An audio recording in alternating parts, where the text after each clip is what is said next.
Let's start with the theory and practice of GST, the second unit. First unit, we have already discussed about the GST, the meaning, the importance, how it really helps in the to eliminate the cascading effect of the GST. Those things we have already discussed. Now, in the second unit, we again have to go for mainly the types of GST, how it helps the worldwide to minimize the tax burden from the people, from the businessman, from the business owner, industrialists, even personally also, individually also, how it helps.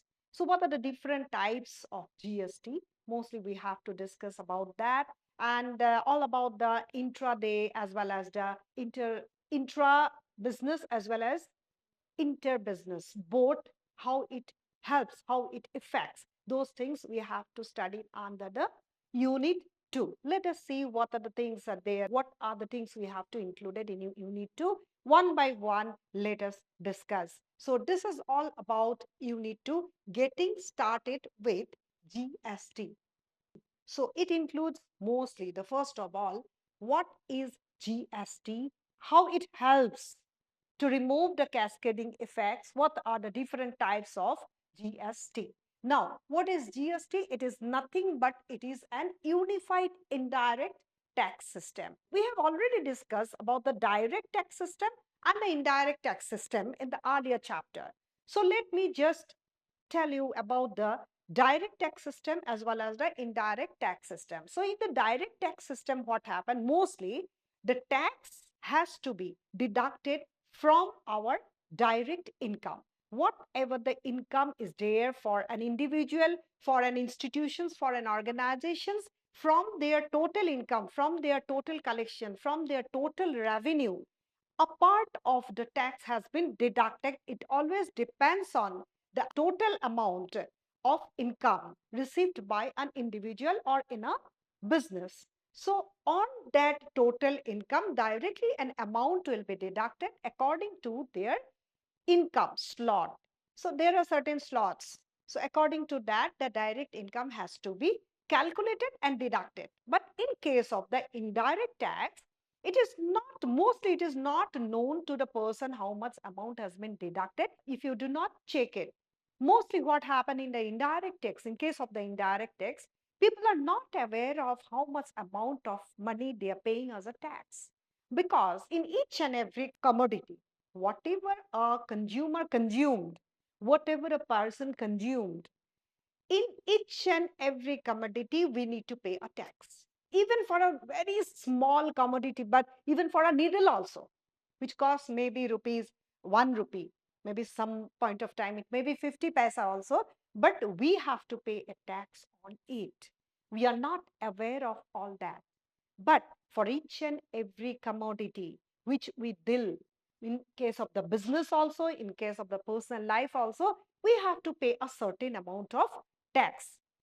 And that tax is always included along with the goods we consume for a business purpose, for an industrial purpose. So whatever the tax included in commodities, whatever the tax included in goods is known as what? Indirect tax. Now GST is what? It is nothing but an unified tax system which is in their indirect tax system, not in direct. So in this case, goods and service, which we have already discussed about goods and service. Goods are the commodities which we deal with, which we purchase, which we consumed. Those are the goods. And in certain period of time, in some point of time, like in case of the services also, we need to give the tax. So that tax comes under the service tax. Fine. Mostly in case of the hospital industries, in case of the hotel industries. So in that type of institutions or industries, what happened?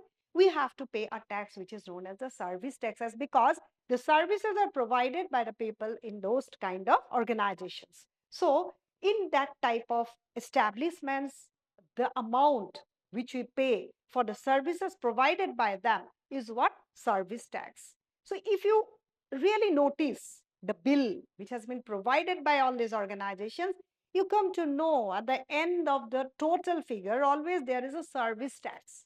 So what does it mean, service tax?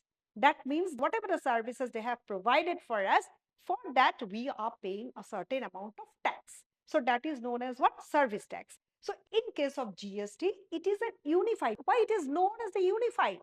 As because it is equal for everybody. There is an uniformity in the tax structure. There is an uniformity in the total tax charged by all these organizations.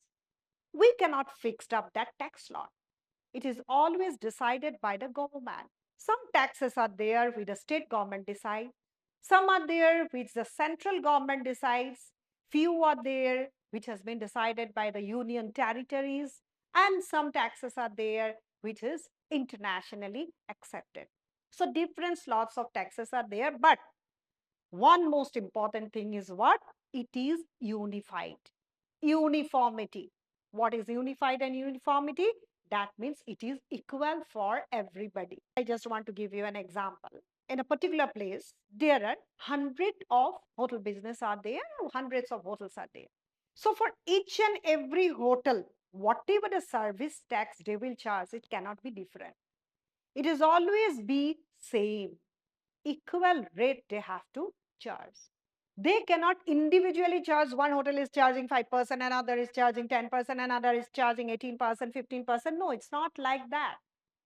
It should be one single tax. There is a slab which has been already set by the government. And that slab only has to be maintained by all these institutions. Apart from that, they cannot implement their own tax.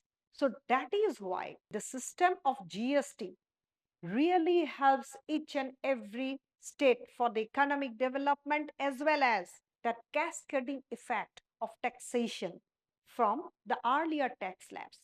Because before the GST, if we see, the tax slabs are different for each and every institutions, and even individually also they charge taxes, which was not at all a healthy practice of charging the tax.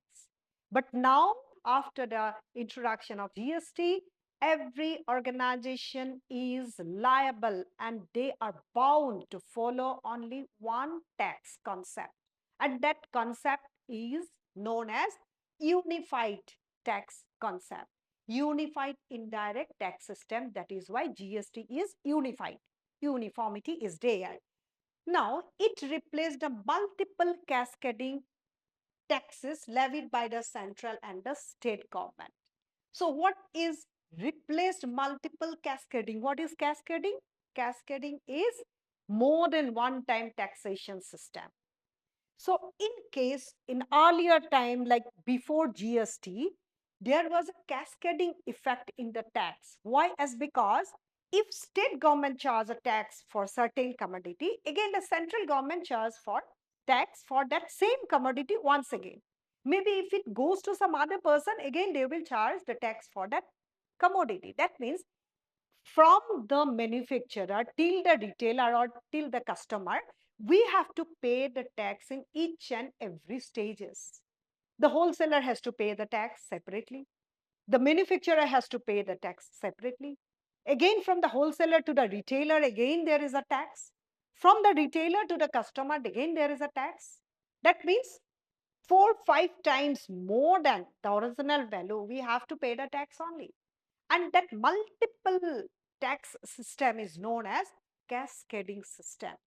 And when it was there, really it was a burden for each and every trader, businessman, individual to do business. Mostly it affects the economic condition because the people are unable to enter into any of the business due to this reason, as because more than the cost of a product, they have to pay the tax. More than. So it is really very difficult job at the time before the introduction of the GST to do really the business for a person. And it stopped the economic development also. But nowadays, with the introduction of GST, as it removes the cascading effects, one man, one tax, one time tax, you are free from anything. So in that case, what happened? The people are coming the doing the business. They are able to do, each and every people are able to do the business. The picture is clear, transparent. So it helps in our economic development. More and more industrial growth, more and more agricultural growth, even the individual business are also possible through this multiple cascading effect removal process. So that's why GST helps a lot for the economic development of a country, mostly in India, like our country, which is totally a underdeveloped country once upon a time. Now it has become a developed country due to this removal of cascading effect of GST. Okay. Now, what are the key features of the GST? Let us go through one by one. Destination based tax, applicable on supply of goods and services, multi-stage and comprehensive. So actually, this is the GST system which has been implemented by the government, is a very easy tax procedure. The slabs are there, the rates are there. According to the slab, we have to pay the tax. Now, practically, government has removed the tax up to certain level, and they are encouraging all the industrialists, all the business owners to do the business and develop the country's economy. So that's why what happened, destination based tax, there is a destination, it is always a destination based tax. That's why it is known as the destination based tax. It has an object, it has a goal. So that is why it is known as destination based tax, which makes it easier to pay the taxation each and every level. So we need not have to pay the tax in each and every level, one time, one tax. Again, I'm repeating, applicable on supply of goods and services only, not in other things. And the multi-stages and complete is quite comprehensive in nature. So these are the main characteristics of the GST. Now, the very next, what it comes, different types of GST. So GSTs are mostly classified into 4 different types. If you notice here, you can come to know what are the types of GST, CGST, SGST, IGST, UTGST. So what does it means? How it is applicable? Who can implement this kind of taxation? Now, CGST, the full form of CGST is what? Central Goods and Service Tax. Next is SGST, State Goods and Service Tax. Next is IGST, International Goods and Service Tax. Next is UTGST, Union Territory Goods and Service Tax. This is totally different from rest of the goods and service tax. So that means in case of the goods and service tax, the central as well as the state government both involved in case of different taxes. The first is what I said, CGST, central. So this type of goods and service tax is always levied by who? It is always imposed by the central government. The next is SGST, which is implemented by state government. Next is IGST, implemented again by the central government. And UTGST, this is Union Territory Government, because in case of the Union Territory, the government is always different. The central and state government rules are not there in case of the Union Territory Government. So it is separated from the central as well as the state government. So now see, CGST, it's levied by the central government for what? Where it is applicable. CGST is applicable only for intrastate supplies, intrastate within the state, not outside the state. Same way, in case of the SGST, state government, it is levied by the state government and it is for intrastate supplies. CGST and SGST is applicable for the same region. For the same, here the applicability is same for CGST as well as for SGST. But in case of the IGST, though it is implemented by the central government, same like as the CGST, but in case of the IGST, it is always applicable in case of the interstate supplies and imports. So interstate supply means two different states, if they supplies the goods to each other, or mostly in case of export and import of commodities, this central government IGST is applicable. And in case of the UTGST, only the union territories in a country, it is applicable. And that is always levied by whom? UT government, that separate government for the union territories. So hope you understood what is intrastate and interstate. So basically in each and every supply of goods and commodities within a state, CGST and SGST both are implemented. Because for the total money, it is divided into two parts. One part always goes to the state government, another part always goes to the central government. But if 5% CGST they charge, they are again charge of 5% SGST. That means the total 10% you are supposed to pay. Out of the 10%, 5% CGST, 5% SGST. So if you see a bill, a paper, whenever you go, if you see even the restaurant bill also, you can see just below the total amount, CGST as well as the SGST is written. So that means what? A portion of that total amount will go to state government and another portion will go to the central government.